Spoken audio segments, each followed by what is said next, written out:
Alright fam, you want to see something strange? I'm not sure that I've ever seen this before. And to be honest, like, I'm not even sure what I'm looking at. This is a snail eating, I imagine, but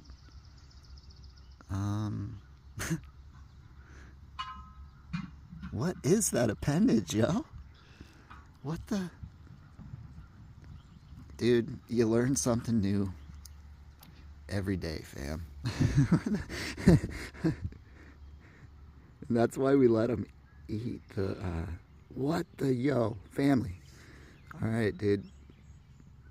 Has anyone else seen this before? Is this like a normal thing that I'm tripping on right now? Dude.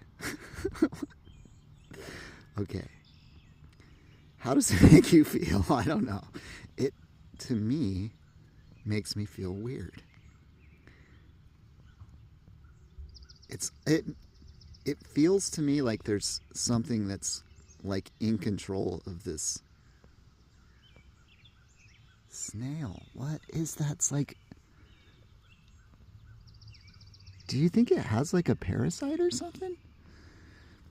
Oh my god. Okay, I lost it because I started like, there it is. I started like really wondering, dude.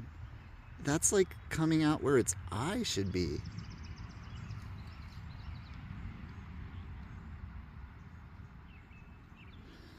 Dude, okay. I'm gonna post this because I don't know what else to do, and see if if my international community can give me a hand here. What the actual F? This is so weird. Oh my god, that is too weird. It's too weird, fam. It is too weird. Look, this one ain't got that issue. This one's just normal. And then this one's like, yo, I've got an alien growing out of my eyeball. And it's making me do weird stuff. Jeez.